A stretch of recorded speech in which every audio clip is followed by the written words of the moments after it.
1 से लेकर भाग संख्या 22 तक बता दिए थे। अब आपको ये भी बोले थे कि टेस्ट लेंगे, याद है ना? आर्टिकल अनुच्छेद देखेंगे तो अनुच्छेद 1 से लेकर अनुच्छेद संख्या 395 तक पढ़ा दिए थे। यहाँ तक तो हम आपको पढ़ा दिए थे और हायरार्की भी बता दिए थे। अब हम आपको आज पढ़ा देते हैं कुछ भारत के राष्ट्रीय चिन्ह, राष्ट्रीय गीत, राष्ट्रीय पंचांग, प्रस्तावना, ये सब के बारे में। उसके बाद हम आपसे टेस्ट लेंगे कल के क्लास में। कल जो आपका टेस्ट होगा वो टेस्ट हम आपका ओरल लेंगे। यह टेस्ट में हम जो नहीं बताएगा उसको उठा के थूरेंगे भी। इसको भाग संख्या 1 से लेकर और इससे क्वेश्चन पूछेंगे भाग संख्या 4 यानी 4 का क। डीपीएसपी तो रहेगा ही, इसमें मौलिक कर्तव्य भी रहेगा। इतना सवाल हम आपसे कल के क्लास में पूछेंगे। चलिए अब आज स्टार्ट करते हैं कुछ मिसलेनियस चीजों के बारे में। इसकी जानकारी होनी चाहिए आपको। एक होता है ईडी, इन्फोर्समेंट डायरेक्टरेट, प्रवर्तन निदेशालय। इन्फोर्समेंट डायरेक्टरेट या प्रवर्तन निदेशालय, देखिए इसकी स्थापना 1956 में हुई थी। समझा गया? ये काम क्या करता है? देखिए भारत में मेनली कई तरह की चीजें होती है। एक इनकम टैक्स होता है, इनकम टैक्स आईटी डिपार्टमेंट होता है। दूसरा जो होता है ना कि जो रेवेन्यू सोर्स टैक्स, कुछ भी अगर टैक्स से रिलेटेड पैसा में आपका गड़बड़ी हुआ है या जितना पैसा देना चाहिए आपने सरकार को उतना नहीं दिया है, टैक्स में कुछ भी तरह का हेरफेर होगा, अगर इसको डाउट हो जाएगा तो ईडी यानी प्रवर्तन निदेशालय छापा मार देगा। आप देखिएगा अक्सर सुनते होंगे किसी फिल्म स्टार के घर, किसी बिजनेसमैन के घर ईडी छापा चली जाती है। अब वहां क्या मिलता है क्या नहीं ये आगे का मैटर है, बट ईडी वहां पे क्या करती है? छापा मार देती है। ईडी किसी की भी जांच कर सकती है अगर उसको ये लग जाएगा कि इनके पास 10 रुपए भी ऐसा पैसा है जो मतलब जिसका इन्होंने प्रूफ नहीं दिया, तो ईडी आज के वक्त में काफी पावरफुल चीज हो गई है ईडी। ठीक है। सीबीआई जो होती है इसकी स्थापना 1963 में दिल्ली पुलिस के अधीन एक स्पेशल टास्क फोर्स के तौर पे किया गया था, बाद में इसे अलग कर दिया गया। सीबीआई का फुल फॉर्म क्या होता है? Central bureau of intelligence. CBI जो है ना अमेरिका की एक एजेंसी है, उसी की तरह है, आपका काम करती है। जैसे वहां पर है, हम लोग का देश जो है ना वो यूनियन है जो टूट नहीं सकता। अमेरिका वगैरह में फेडरल है सब, अमेरिका में एक federal bureau of intelligence FBI, उसी का देख के भारत में बना कौन सा? CBI, central bureau of intelligence. वहाँ फेडरल है, हमारे यहाँ क्या चीज है? सेंट्रल है। तो सीबीआई किसी भी बड़ी घटना की जांच सीबीआई की जिम्मेदारी होती है। ये घोटालों की भी जांच कर सकती है सीबीआई कोर्ट। अब जैसे देखिएगा चारा घोटाला की जांच सीबीआई ने किया बिहार में। ये मर्डर केस की भी जांच कर सकती है, बहुत सारे मर्डर केस की जांच सीबीआई करती है। जैसे बहुत फेमस एक मर्डर केस हुआ था आरूसी हत्याकांड, 2012 के समय था, यही नोएडा के पास उत्तर प्रदेश में था, एक जगह था, काफी लंबा केस चला था। ये जांच चाहे ये मर्डर का भी कर सकती है, रेप के भी केस को जांच कर सकती है। जैसे देखेंगे आप, अगर ध्यान देंगे, राम रहीम को सीबीआई कोर्ट ने क्या किया था? सजा सुनाया था। तो ये किसी भी चीज की कानून की जांच कर सकती है। ये खुफिया एजेंसी की तरह भी जांच कर सकती है, खुल के भी आके जांच कर सकती है, इसका अपना कोर्ट भी होता है। तो ये हो गई आपकी कौन सी चीज? CBI, central bureau of intelligence, CBI. एक होती है सीवीसी, सीबीआई। अब पहले इतना देखते हैं, फिर लास्ट में हम सीवीसी को समझेंगे। यहाँ पर पहले यहाँ देख लीजिए, हम यहाँ पे एक शॉर्ट में आपको समझा देते हैं। यहाँ पर खुफिया एजेंसी में एक खुफिया एजेंसी, ये सीवीसी लास्ट में एकदम समझाएंगे, ये एकदम लास्ट की चीज है सीवीसी, उसको बाद में समझाएंगे। खुफिया जानकारी कौन जुटाता है विदेश से? तो आईबी, इंटेलिजेंस ब्यूरो। भारत के बाहर और अंदर, मेनली ये अंदर खुफिया जानकारी जुटाती है आईबी। एक होती है research and analysis wing, raw, research and analysis wing, raw. इस तरह से नहीं, ये raw, research and analysis wing, इसको रॉ ऐसे कहिए। ये क्या करता है? विदेश से खुफिया जानकारी इकट्ठा करता है। साथ में समझते चलिएगा, इसको लिखने की उतनी जरूरत नहीं है। ये भारत के अंदर खुफिया जानकारी कौन जुटाता है? आईबी, किसी भी घटना को पहले बताता है। अब विदेश में कौन जानकारी जुटाता है? रॉ जुटाता है, रॉ। अब आप कहेंगे कि सर एनआईए भी सुने हैं, आप बताइए बाबू एनआईए सुने हैं कि नहीं? National intelligence agency. ये अमेरिका की सेंट्रल इंटेलिजेंस एजेंसी की तरह ही है, बट ये बहुत दुनिया में बहुत तेज है। सीआईए दुनिया में बहुत तेज है, एनआईए मतलब एक नॉर्मल है, बहुत बड़ा। तो वर्ल्ड लेवल पे एनआईए को नहीं कह सकते। ये क्या करती है? जांच करती है। ये खुफिया नहीं, जानकारी नहीं जुटाती है, जांच करती है। जैसे ताज होटल पर हमला होने से पहले आईबी ने बता दिया था, इंफॉर्मेशन दे दिया था कि देश के अंदर कुछ होने वाला है। लेकिन जब घटना हो जाती है तो उसकी जांच कौन करता है? एनआईए करती है। होने से पहले, देश में कुछ होने से पहले जानकारी देता है आईबी, देश के बाहर कुछ होने से पहले जानकारी देता है रॉ, लेकिन अगर हो गया तो जानकारी देता है एनआईए। तो जानकारी कौन देगा? एनआईए। जैसे आप सवाल बताइए, अगर पाकिस्तान परमाणु बम बना रहा है, उसे सुना क्या बना रहा है, इसकी जानकारी अगर चाहिए तो कौन देगा हमको? पाकिस्तान परमाणु बम बना रहा है, इस बात की अगर हमें जानकारी चाहिए तो कौन देगा? पाकिस्तान विदेश में है, रॉ देता है। जापान, अमेरिका, खुफिया सारी जानकारियां कौन देता है? ये देता है रॉ। अब भारत के अंदर कहीं तोड़ फोड़, बम ब्लास्ट ये सब होने वाला रहेगा तो कौन देगा? आईबी देगा। और अगर भड़का दिया, बम ब्लास्ट कर दिया, तो उसकी जानकारी कौन देता है? एनआईए। अब जांच करती, जांच करेगी, सबूत जुटाएगी, मुकदमा करेगी, ये सारा काम किसका हो जाता है? एनआईए का हो जाता है। NIA, national intelligence agency. देखिए सीबीआई छोटे मोटे चीजों की जांच करती है, जैसे मान के चलिए घोटाले वगैरह, लेकिन बम ब्लास्ट हो गया तो सीबीआई जांच नहीं करी। उस स्थिति में कौन जांच करता है? आपका एनआईए जांच करती है। कौन जांच करता है? एनआईए। एक होता है एनसीबी, नारकोटिक्स कंट्रोल ब्यूरो। ये क्या करता है? ड्रग्स का, दवा का, ड्रग्स, नशीली दवा, नशीली दवा, नशीली दवा या ड्रग्स का। ड्रग्स वगैरह के बारे में कौन पता करता है? एनसीबी। एनसीबी के जोनल डायरेक्टर थे महाराष्ट्र के क्षेत्र में समीर वानखेड़े, काफी सुर्खियों में आए थे जब वो एक क्रूज शिप पे छापा मारे थे। उसमें व्हाट्सएप चैट के दौरान एक चैट मिला था जिसमें शाहरुख खान के लड़के की एक चैटिंग थी। उस चैटिंग के आधार पर शाहरुख खान के लड़के को गिरफ्तार किया गया। क्योंकि बॉलीवुड से कोई चीजें होती हैं तो ज्यादा खबरों में बनती है तो एनसीबी होती है। हमारी बड़की बहनिया वो भी तो है बढ़िया, बहुत बड़की, वो भी ड्रग्स बाज थी। वो तो खुदे बोली पहले ड्रग्स लेती थी, अभी छोड़ दी। तो बड़की बहनिया को किसने नहीं पकड़ा? एनसीबी ने नहीं पकड़ा। हालांकि उसने ड्रग्स वगैरह छोड़ दिया, आप छोड़िए कि नहीं छोड़िए बताइए। तो एनसीबी क्या काम करती है? Narcotics control bureau. Narcotics control bureau NCB का काम क्या होता है? नशीली दवाओं पर बैन लगाना, ड्रग्स वगैरह पर बैन लगाना। एनआईए वगैरह का काम है जांच करना। रॉ हो गया, आईबी हो गया। अक्सर आप सुन रहे होंगे छापा मारने में या तो ईडी छापा मारेगा, एक तो इनकम टैक्स डिपार्टमेंट होता है, इनकम टैक्स डिपार्टमेंट से भी ऊपर होता है ये आईबी होती है, ईडी प्रवर्तन निदेशालय। सीबीआई तो छापा बहुत रेयर केस में मारती है, बहुत ज्यादा गैर कानूनी काम किए हैं तो उस कंडीशन में आपके ऊपर छापा कौन मार देगा? सीबीआई मार देगी आपके ऊपर। ये हो गया आपका main agency. NCB narcotics control bureau. NIA Bharat में किसी भी तरह की आपराधिक घटना को ध्यान अगर अंजाम देते हैं और वो राष्ट्रीय लेवल का हो जाता है तो उसकी जांच करती है एनआईए। भारत के बाहर में जांच करने का काम रॉ, भारत के अंदर जांच करने का काम आईबी। पैसा वैसा से रिलेटेड अगर कोई चीज जांच करना है तो इनकम टैक्स डिपार्टमेंट और ईडी इन्फोर्समेंट डायरेक्टरेट प्रवर्तन निदेशालय। CBI central bureau of intelligence. CBI बड़े घटनाओं की जांच करती है। अब बात करते हैं सीवीसी, सेंट्रल विजिलेंस कमीशन, केंद्रीय सतर्कता आयोग।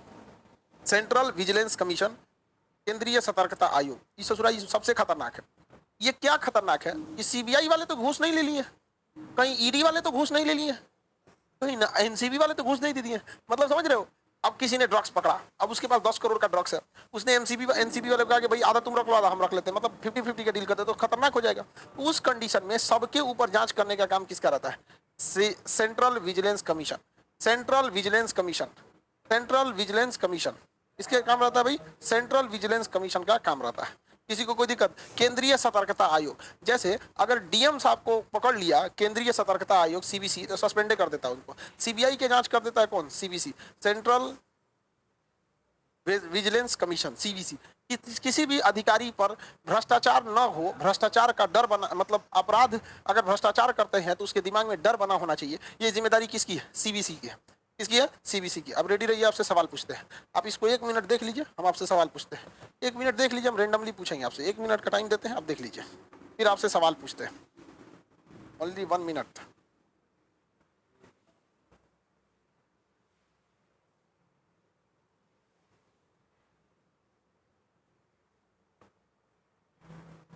चलिए अब इसको हटा देते हैं, अब आपसे सवाल पूछे जाते हैं। बताइए, किसी बड़े घोटाले की जांच करने के लिए किसको बुलाया जाएगा? बड़ा घोटाला हो गया तो उसकी जांच करने के लिए किसको बुलाया जाएगा? घोटाले की जांच, वेरी गुड, लाइव वाले सबका सही है। Central bureau of intelligence, CBI को बुलाया जाएगा। कहीं बम धमाका हो गया, उड़ा दिया गया, कोई बड़ा सा भयानक हादसा हो गया, हालांकि ऐसा ना हो भारत में, लेकिन ससुरा पाकिस्तान जब तक बगल में है, जिसका पड़ोसी ऐसा है उसको ये उम्मीद हमेशा तैयार रहना चाहिए। तो बम ब्लास्ट की जांच कौन करता है? देखिए, बम ब्लास्ट की जांच कौन करेगा? एनआईए। अब हम आपसे पूछते हैं, भारत की वह एजेंसी जो विदेशों में खुफिया जानकारी को जुटाती है, भारत की वह एजेंसी जो विदेशों से खुफिया जानकारी को जुटाती है, very good, raw, research and analysis wing. Raw, research and analysis wing Bharat के अंदर खुफिया जानकारी को जुटाती है, भारत के अंदर खुफिया जानकारी को जुटाती है। IB, intelligence bureau. आईबी यानी इंटेलिजेंस ब्यूरो, आईबी यानी इंटेलिजेंस ब्यूरो। अगला देखिए, अगर कोई इनकम टैक्स को नहीं दिया है और इनकम टैक्स जांच कर रही है तो इनकम टैक्स से भी खतरनाक कौन होता है? एक तो इनकम टैक्स डिपार्टमेंट होता ही है, आईटी रेड बोलते हैं। इससे भी खतरनाक कौन होता है? ईडी। क्या होता है? ED, enforcement directorate. ईडी का मतलब होता है इन्फोर्समेंट डायरेक्टरेट, ईडी हो गया यहाँ पर, ईडी, ईडी इन्फोर्समेंट डायरेक्टरेट। बताइए, किसी भी सरकारी कर्मचारी पर भ्रष्टाचार का आरोप लगेगा तो उसको कौन उठा ले जाएगी? या सरकारी कर्मचारियों की जांच में लगी रहती है कौन? जांच में कौन लगी रहती है सरकारी? वेरी गुड, सीवीसी,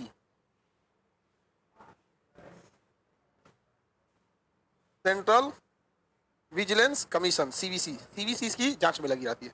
तो सीवीसी, सीबीआई, ईडी, ये सब समझ गए। ड्रग्स वगैरह पीजिएगा, बहुत ज्यादा गांजा फाँकिएगा तो कौन मारेगा? NCB, national narcotics control bureau, NCB, narcotics control bureau, NCB, narcotics control bureau. Total 8 आप संस्थाओं को याद रखेंगे। इन 8 संस्थाओं को आपको याद रखना है, ठीक है। अब आगे बढ़ते हैं, हम राष्ट्र के बारे में देखते हैं। राष्ट्रीय ध्वज, नेशनल फ्लैग, हम लोग का जो फ्लैग है, राष्ट्रीय ध्वज जो है, इसे किसने तैयार किया था? तो पिंगली वेंकैया, पिंगली वेंकैया, पिंगली वेंकैया ने तैयार किया था। इसके लंबाई और चौड़ाई में कितना रेशियो रहता है, बता सकते हैं? लंबाई और चौड़ाई में कितना रेशियो रहता है? आंसर देंगे लोग, लाइव वाले लोग फटाफट। जो हम लोग का नेशनल फ्लैग है, उसके लंबाई और चौड़ाई में कितने का रेशियो रहता है राष्ट्रीय ध्वज में? अरे भैया, लंबाई ज्यादा रहेगा, चौड़ाई कम रहेगा। 3:2 का लंबाई ज्यादा रहता है, चौड़ाई क्या रहता है? कम रहता है। ऊपर नीचे में कौन सा कलर होता है? ग्रीन, और ऊपर में क्या होता है? केसरिया, और बीच में क्या होता है? व्हाइट। तो देखिए, आपको याद रखने के लिए, कभी भी याद रखिएगा ध्वज के लिए, जो ध्वज है इसमें हरियाली कहाँ, जमीन पे हरियाली कहाँ दिखती है? नीचे। तो हरा रंग कहाँ रहेगा? नीचे। और केसरिया कहाँ रहता है? ऊपर। केसरिया ऊपर। बताइए, आसमान कभी कभी केसरिया लाल हो जाता है कि नहीं हो जाता है? तो आसमान ऊपर होता है तो केसरिया लाल कहाँ हो गया? ऊपर हो गया। और ग्रीन कहाँ हो गया? नीचे हो गया। अब बीच का एरिया क्या हो गया? व्हाइट हो गया। बीच का एरिया व्हाइट, बीच का एरिया व्हाइट। गड़बड़ कब करते हैं लोग? गड़बड़ कर देते हैं लोग कि उलट देते हैं लोग। भाई, राष्ट्रीय जब संकट आ गया रहता है ना, देश पर भयानक संकट आ जाता है, तो झंडा उल्टा लगा दिया जाता है। भाई वाला उलट के कहाँ भेज दीजिएगा? ऊपर भेज दीजिएगा।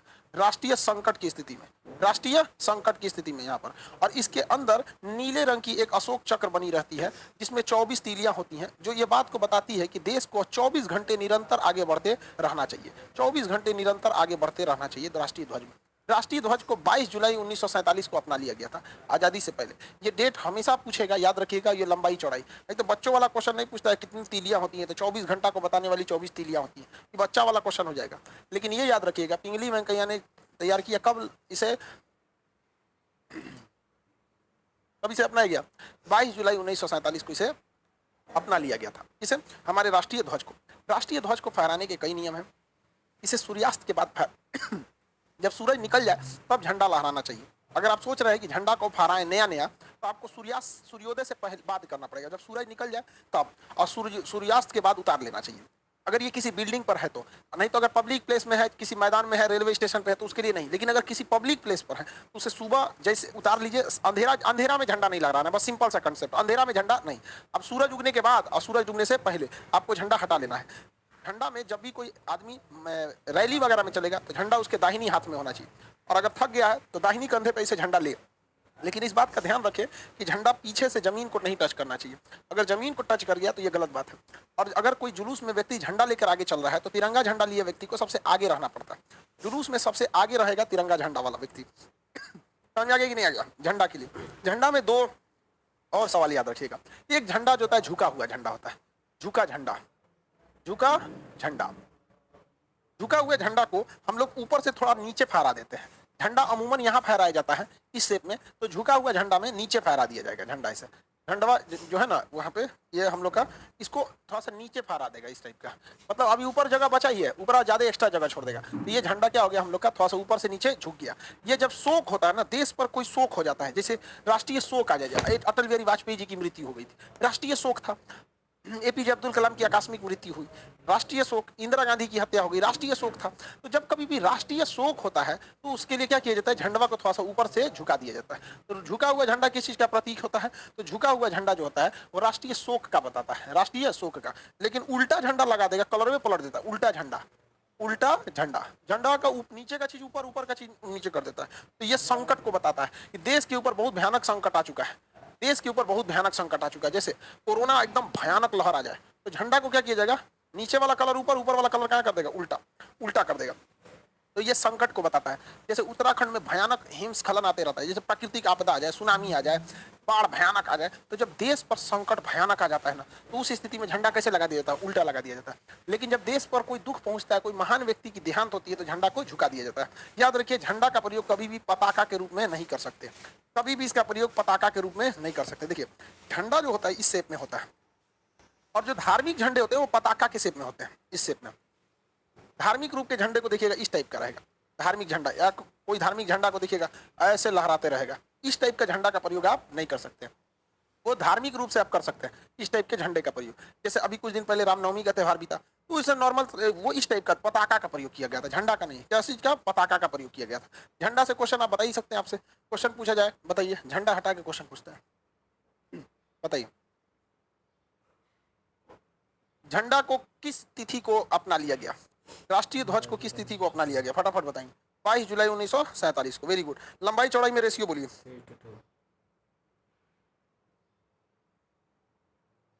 3:2। जुलूस में झंडा लिया हुआ व्यक्ति आगे चलेगा या पीछे?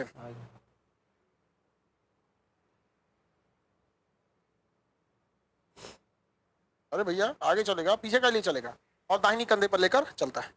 आपको राष्ट्रीय ध्वज समझ में आ गया? पिंगली वेंकैया ने इसका क्या किया था, डिजाइन तैयार किया था। अब राष्ट्रीय गान समझते हैं। राष्ट्रीय गान को 24 जनवरी को अपनाया गया, और राष्ट्रीय गीत को भी 24 जनवरी को अपनाया गया। राष्ट्रीय गान हमारा जनगण मन अधिनायक जय है भारत भाग्य विधाता, रविंद्रनाथ टैगोर ने लिखा था। किसने लिखा? रविंद्रनाथ टैगोर। रविंद्रनाथ टैगोर। रविंद्रनाथ टैगोर ने एक और कविता लिखी थी, अमार सोमार बंगला। अमार सोमार बंगला, हमारा प्रिय बंगाल। तो ये बांग्लादेश का राष्ट्रीय गीत है। सोचिए, बांग्लादेश का राष्ट्रीय गीत बांग्लादेश के किसी नागरिक ने नहीं लिखा, बल्कि भारत के रविन्द्रनाथ टैगोर ने लिखा। रविन्द्रनाथ टैगोर की एक पत्रिका थी तत्वबोधनी। तत्वबोधनी। तत्वबोधनी। तत्वबोधनी पत्रिका की 13 जो पंक्तियां हैं, पंक्तियां 13 पंक्तियां, ये पूरी पत्रिका की एक मोटी सी पत्रिका है, उसका 13 लाइन जो है वो हमारा क्या बन गया है, राष्ट्रीय गीत बन चुका है। हमारा राष्ट्रीय गान जनगण मन अधिनायक जय है भारत भाग्य विधाता। इसके लिए टाइमिंग कितनी होती है भैया? तो 52 सेकंड में आपको गाना होता है। कितने सेकंड में? 52 सेकंड में। लेकिन अगर कोई इमरजेंसी आ गई या कोई ऐसा हो गया कि आप राष्ट्रीय गान गा रहे हैं, अचानक तूफान आ गया, राष्ट्रीय गान गा रहे हैं, अचानक गोली चलने लगा, तो इसकी केवल शुरुआत की 2 पंक्तियों को गाकर 20 सेकंड में ही क्या कर दिया जाता है, समाप्त कर दिया जाता है राष्ट्रीय गान को। किसे? राष्ट्रीय गान को। राष्ट्रीय गान किसने लिखा था? तो देखिए, राष्ट्रीय गान अलग से नहीं लिखा गया है। एक चीज ध्यान दीजिएगा, राष्ट्रीय गान को कभी भी अलग से नहीं लिखा गया है, बल्कि इसकी एक अलग से पत्रिका है। पत्रिका का नाम क्या है भैया? तत्वबोधनी पत्रिका। कौन सी पत्रिका? तत्वबोधनी पत्रिका। उस तत्वबोधनी पत्रिका की 13 लाइनों को हम क्या कहते हैं? राष्ट्रीय गान कहते हैं। ऐसा नहीं कि स्पेशली उनके लिए गीत की तरह लिखा था, पूरी पत्रिका लिखे थे, उसी में ये चीज भी था, जनगण मन अधिनायक जय है भारत भाग्य विधाता। पंजाब सिंध गुजरात मराठा द्राविड़ उत्कल बंगा। ये अब जब नक्शा पढ़ाएंगे तो इस बारे में बताएंगे। हालांकि ये नक्शा में एक बार बैच में बताए थे, तो काफी वो चीजें वायरल हुई, इंडिया के लोगों को पता चला कि हमारा राष्ट्रीय गीत गान कितना अच्छा है। देखिए, राष्ट्रीय गान जो है इसे सबसे पहले 1911 में गाया गया था। फर्स्ट टाइम इसे कहाँ गाया गया था? 1911 में। फर्स्ट टाइम 1911 के कलकत्ता अधिवेशन में। कलकत्ता अधिवेशन में 1911 के किस अधिवेशन में? बहुआ कलकत्ता अधिवेशन में इसे पहली बार गाया गया।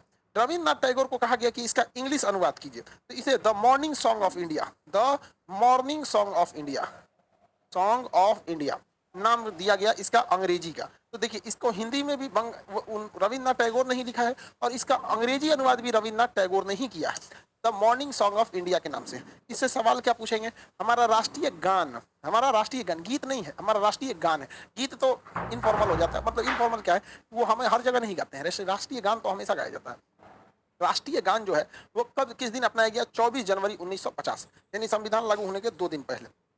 24 जनवरी 1950। 24 जनवरी 1950 याद रहेगा। 24 जनवरी 1950। राष्ट्रीय गान कुल कितनी पंक्तियों वाला है? राष्ट्रीय गान कुल कितनी पंक्तियों वाला है? 13 पंक्तियों वाला। राष्ट्रीय गान किस पत्रिका का एक हिस्सा है? किस पत्रिका की एक मात्र एक पन्ना का नाम है? किस पत्रिका की एक हिस्सा है? तत्वबोधनी।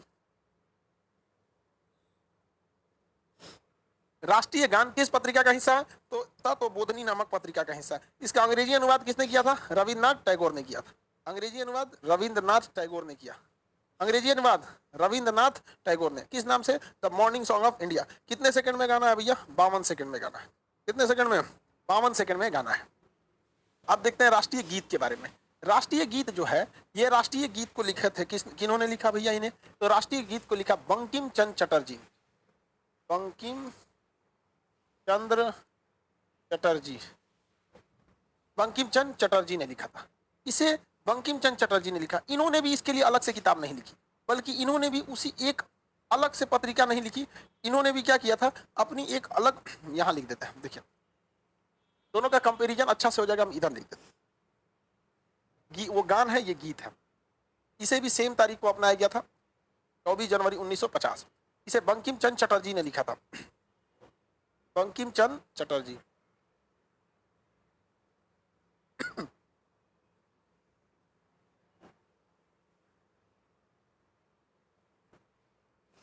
बंकिम चंद्र चटर्जी ने लिखा था। जैसे रविंद्रनाथ टैगोर ने अलग से कोई राष्ट्रीय गान नहीं लिखा, बल्कि उन्होंने एक पत्रिका लिखी थी, उसका नाम था तत्वबोधिनी।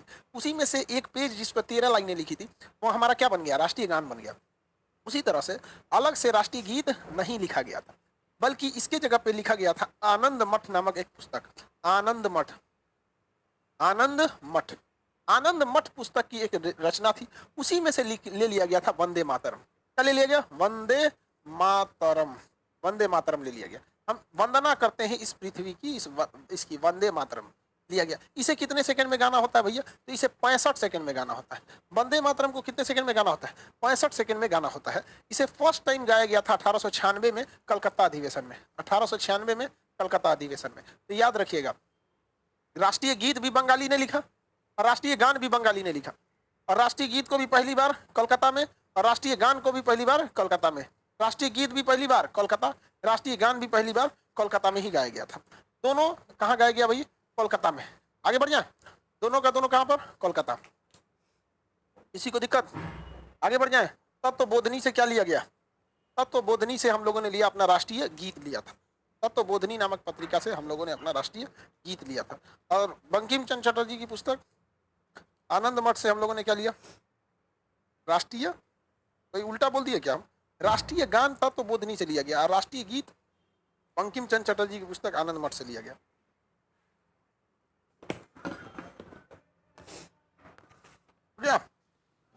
देखिए अब आगे देखते हैं। राष्ट्रीय गीत को भी 24 जनवरी 1950 को अपनाया गया और राष्ट्रीय गान को भी 24 जनवरी 1950 को अपनाया गया। दोनों को 1950 में अपनाया गया था। अब देखते हैं राष्ट्रीय चिन्ह। राष्ट्रीय चिन्ह हमारा अशोक चिन्ह है। क्या है, अशोक स्तंभ। राष्ट्रीय चिन्ह हमारा अशोक स्तंभ है। यह अशोक स्तंभ कहां पर है, तो सारनाथ में। कहां पे था, सारनाथ, सारनाथ। अशोक स्तंभ कहां पे, सारनाथ में। सारनाथ कहां पर है, उत्तर प्रदेश में, सारनाथ उत्तर प्रदेश में। इसमें टोटल कितने शेर हैं, 4 शेर हैं। कितने शेर हैं, 4 शेर हैं। लेकिन दिखते कितने शेर हैं, 3 शेर ही इस पे दिखते हैं, 3 शेर दिखते हैं। ये हमारा नेशनल एम्बलम है, राष्ट्रीय चिन्ह है। ये किसी भी फौजी के या फिर पुलिस वाले के यहाँ देखेंगे तो राष्ट्रीय चिन्ह टोपी जो होती है, उसकी फॉर्मल टोपी, युद्ध एक लड़ाई वाली टोपी होती है, ऐसे वाली वो नहीं, ये वाली टोपी होती है जो नॉर्मल परेड की, उसमें अशोक चिन्ह लिखा बना होता है। उसे नीचे नहीं झुकाना होता है। इसलिए जब भी कोई अधिकारी अपने माता पिता या गुरु का पैर छूता है तो अपनी टोपी उतार देता है, ताकि वो राष्ट्रीय चिन्ह नीचे ना झुके। अपनी टोपी उतार के माता पिता का पैर छू के आशीर्वाद दिया जाता है। इन्हें की टोपी पहन के, मतलब खैर वो ट्रेनिंग में सिखा देता है। बहुत सारे लड़के जो होते हैं ट्रेनिंग नहीं होती है तो उनको धीरे धीरे ट्रेनिंग में सिखा दिया जाता है। तो शेर होते कितने हैं, 4, दिखते कितने हैं, 3। इसके नीचे मुंडकोपनिषद से एक वाक्य लिखा गया, सत्यमेव जयते, सत्यमेव जयते, सत्यमेव जयते, सत्य की हमेशा जीत होती है। यह वाक्य किस पुस्तक में लिखा गया है, तो यह मुंडकोपनिषद में लिखा गया। मुंडकोपनिषद, मुंडकोपनिषद में यह लिखा गया है। क्या लिखा गया, सत्यमेव जयते। किस भाषा में, किस लिपि में लिखा गया, देवनागरी लिपि में। देवनागरी लिपि में। देवनागरी लिपि कैसे लिखी जाती है, लेफ्ट टू राइट लिखी जाती है। हम लोग कौन सी लिपि को लिखते हैं, देवनागरी लिपि लेफ्ट साइड से लिखना चालू करते हैं और राइट साइड की ओर बढ़ते हैं। जबकि खरोष्ठी लिपि में उर्दू अरबी लिखी जाती है, वो इधर से लिखना चालू करते हैं और इस साइड की ओर बढ़ने लगती है। दोनों में काफी अंतर होता है, खरोष्ठी और उसमें। देवनागरी लिपि में क्या लिखा गया, सत्यमेव जयते। क्या लिखा है, सत्यमेव जयते। किस भाषा में लिखा है, किस पुस्तक से लिया गया है, तो मुंडकोपनिषद से। किस लिपि में लिखा गया है, देवनागरी लिपि में लिखा गया। टोटल शेर की संख्या 4, दिखता कितना है, 3। कहाँ, किसका है वो चिन्ह, अशोक का स्तंभ है। कहाँ पे रखा गया, सारनाथ में। कितने तारीख को अपनाया गया, जिस दिन संविधान लागू हुआ उसी दिन, 26 जनवरी 1950 को लागू किया गया था इसे, 26 जनवरी 1950। इस अशोक चिन्ह के नीचे एक चक्र बना होता है और उस चक्र के एक और सांड और एक और घोड़ा होता है। घोड़ा गति को बताता है और सांड मेहनत को बताता है कि मेहनत से पीछे नहीं हटना चाहिए। वहाँ तो एक और क्या होता है, सांड, एक और घोड़ा, इसी के नीचे बना होता है। घोड़ा शक्ति को, रफ्तार को बताता है और सांड किसको बताता है, शक्ति को बताता है। सत्यमेव जयते। बताइए, राष्ट्र, हमारा झंडा, पहला ध्वज, ध्वज कब अपनाया गया, डेट फटाफट बताइएगा। और राष्ट्रीय गान, राष्ट्रीय गीत और राष्ट्रीय चिन्ह कब कब अपनाया गया, तो देखिए बाबू ध्यान से। आप सब लोग का, बहुत सारे लोग कमेंट आते रहता है कि भाई पहले कौन बताया बाद में। देखिए लगभग सबका सही रहता है। राष्ट्रीय ध्वज को अपनाया गया 22 जुलाई 1947 को, आजादी से पहले ही सबसे पहले ध्वज को। राष्ट्रीय गान और राष्ट्रीय गीत दोनों को एक साथ अपनाया गया था। कब? 24 जनवरी 1950, संविधान लागू होने से महज 2 दिन पहले। 24 जनवरी 1950 संविधान लागू होने के 2 दिन पहले। राष्ट्रीय चिन्ह को कब अपनाया गया? जिस दिन संविधान लागू हुआ, 26 जनवरी 1950 को। इस दिन लगा कर दिया गया हमारा राष्ट्रीय गान, सॉरी राष्ट्रीय चिन्ह, अशोक चिन्ह है। अब एक चिन्ह और बच जाता है। क्या चीज बचता है भैया इसके बाद? तो हमारा कैलेंडर कौन सा है? हमारा कैलेंडर कौन सा है? जिसे हम लोग कैलेंडर को पांचांग कहते हैं। कैलेंडर को क्या कहते हैं? पांचांग कहा जाता है। कैलेंडर को पांचांग। देखिए, पहले हमारा संविधान में विक्रम कैलेंडर था। राजा विक्रमादित्य ने जो कैलेंडर को बनाया था, हम लोग उसको फॉलो करते थे, लेकिन उसमें काफी खामियां थी। तो आजादी के 10 सालों के बाद, यानी 1957 में, आजादी के कितने साल बाद? 10 साल बाद, हम लोगों ने विक्रम संवत को छोड़कर किसे अपना लिया? शक संवत को। विक्रम संवत को छोड़कर शक संवत को अपना लिया। पहले थे हम लोग विक्रम संवत 1947 में, और इसको छोड़कर हम लोगों ने कौन सा कैलेंडर अपना लिया? शक राजाओं द्वारा बनाया गया शक संवत को अपना लिया 1957 में। कितने साल के बाद? 10 साल के बाद हम लोगों ने अपना लिया। ठीक है, तो हम लोग का कैलेंडर वर्तमान में कौन सा है? शक संवत है, और पहले क्या था? विक्रम संवत है। कब अपनाया गया? आजादी के 10 साल बाद 1957 में। कितने तारीख को? 22 मार्च 1957 को, क्योंकि शक संवत का महीना 22 मार्च से चालू होता है। ये कब से चालू होता है? मार्च से। तो मार्च के बाद क्या आता है? चैत। अभी कौन सा महीना चल रहा है? चैत्र। चैत, बैसाख, जेठ। चैत, बैसाख, जेठ। ज्येष्ठ होता है जेठ। चैत, बैसाख, जेठ, आषाढ़, सावन, भादो। आषाढ़, सावन, भादो। चैत, बैसाख, जेठ, आषाढ़। कौन सा होता है? आषाढ़, सावन, और सावन के बाद भादो। आषाढ़, सावन, भादो। आषाढ़, सावन, भादो। कितने महीने हो गए? 6। चैत, बैसाख, जेठ, आषाढ़, सावन, भादो, अश्विन, कार्तिक, अगहन। अश्विन, कार्तिक, अगहन। अश्विन, कार्तिक, अगहन। अश्विन, कार्तिक, कार्तिक, कार्तिक, अगहन, अगहन, अगहन, अगहन, पूस। अगहन के बाद पूस। अगहन, पूस। पूस के बाद 11वां महीना माघ। माघ, और लास्ट महीना हो जाता है फागुन। फागुन, फागुन। ये होते हैं किसके महीने? संवत, शक संवत के 12 महीने होते हैं। शक संवत के 12 महीने होते हैं। समझ में आ गया कि नहीं? शक संवत सूर्य पर आधारित नहीं है, बल्कि चंद्रमा पर आधारित है। चंद्रमा 27 दिन में एक चक्कर मार लेता है, अतः इनके भी महीना जो होता है वो 27 से 28 दिन का महीना होता है। ठीक है, तो शक संवत में कितने महीने होते हैं? 12। चैत, बैसाख, जेठ, आषाढ़, सावन, भादो, अश्विन, कार्तिक, अगहन, पूस, माघ, फागुन। टोटल 12 महीने होते हैं। ये महीने चालू होते हैं कब? तो महीने की 22, अंग्रेजी महीने की 22 तारीख का। इसलिए अगर किसी भी महीना को लीजिएगा ना, तो 2 महीनों के बीच में आ जाएगा। जैसे अगर आप लेते हैं चैत को, तो 22 मार्च से चालू हो जाता है, अप्रैल में घुस जाता है। तो मार्च अप्रैल को क्या कहेंगे? चैत। अप्रैल मई को बैसाख। अभी कौन सा मौसम चल रहा है? बैसाख चल रहा है। अभी चल रहा है कौन सा मौसम? बैसाख। इसके बाद आएगा जेठ। जेठ में और लू चलेगा। बैसाख और जेठ में भयानक लू चलता है। आषाढ़ में भयानक बादल गरज गरज के बारिश होगा। सावन में झिमिर झिमिर होगा। भादों में गरजेगा नहीं, भयानक बरसेगा। उसके अश्विन कार्तिक में मेला लगता है भयानक, कुंभ, इसका क्या नाम है, सोनपुर का बहुत बड़ा मेला लगता है, छठ वगैरह मनाया जाता है उस समय। तो ये संवत याद होगा आपको। 22 मार्च 1957 को कौन से संवत? शक संवत मनाया जाता है। शक संवत। किसी को दिक्कत? शक संवत कितने तारीख, संवत कितने तारीख को आया? 22 मार्च 1957 को। 22 मार्च 1957। कौन सा संवत? विक्रम संवत के जगह पे शक संवत को लेकर चले आए लोग। टोटल इसमें भी कितने महीने होते हैं? 12 महीने होते हैं। कितने महीने? 12 महीने होते हैं। एक महीने कितने दिन का? 27 से 28 दिन का। इसलिए इसका जो महीना होता है अंग्रेजी महीने से क्या होता है? छोटा होता है। अंग्रेजी महीने से छोटा हो जाता है इसका महीना। टोटल पहला महीना को फागुन कौन से त्यौहार मनाया जाता है? होली में। अब इसको समझ में आ गया आप लोग को? बताइए, ध्वज वगैरह सब बता ही देंगे। कितने चीज आप देखें। एक आप गवर्नमेंट की संस्था देखें। गवर्नमेंट की कौन कौन सी संस्था थी? संस्था, गवर्नमेंट संस्था देख ली आप। दूसरा क्या देखें आप? ध्वज। 3:2 लंबाई होता है। ध्वज को अपनाया गया 24 जनवरी 1900, सॉरी ध्वज अपनाया गया 22 जुलाई 1947 को। राष्ट्रीय गान, गीत गान देखे, जनगण मन अधिनायक जय है 52 सेकंड में गाया जाता है। 1911 में कलकत्ता में गाया गया था। तत्वबोधि नामक पत्रिका से ले गया। 13 पंक्तियां हैं, 52 सेकंड में इसे गा देना होता है। राष्ट्रीय गीत, इसके रचयिता जो थे बंकिम चंद्र चटर्जी, इन्होंने राष्ट्रीय गीत नहीं लिखा बल्कि एक किताब लिखा। किताब का नाम आनंद मठ था। उसी किताब से ले लिया गया वंदे मातरम। इन दोनों को अपना दिया गया। कब इन दोनों को अपना दिया गया? इन दोनों को अपना लिया गया कब? 24 जनवरी 1950 को। इसके बाद आप देखें राष्ट्रीय चिन्ह। राष्ट्रीय चिन्ह अशोक चिन्ह है। सत्यमेव जयते लिखा हुआ है। मुंडकोपनिषद से, सारनाथ से लिया गया है। इसे 26 जनवरी 1950 को लागू किया गया। इसके बाद संवत। संवत मतलब कैलेंडर। शक संवत, इसे कब अपनाया गया? 22 मार्च 1957 को। यानी आजादी के कितने सालों के बाद अपनाया गया? 10 सालों के बाद। आजादी के 10 सालों के बाद अपनाया गया। इतना आपको याद रखना है। इसके बाद आता है आपका संविधान की प्रस्तावना।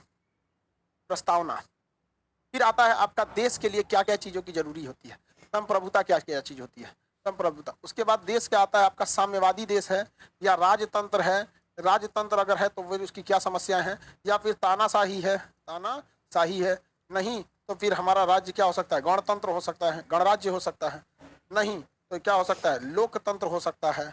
लोकतंत्र क्या होता है, जनतंत्र क्या होता है, गणतंत्र क्या होता है, ये सब के बारे में अब आपको कल के क्लास में बताएंगे।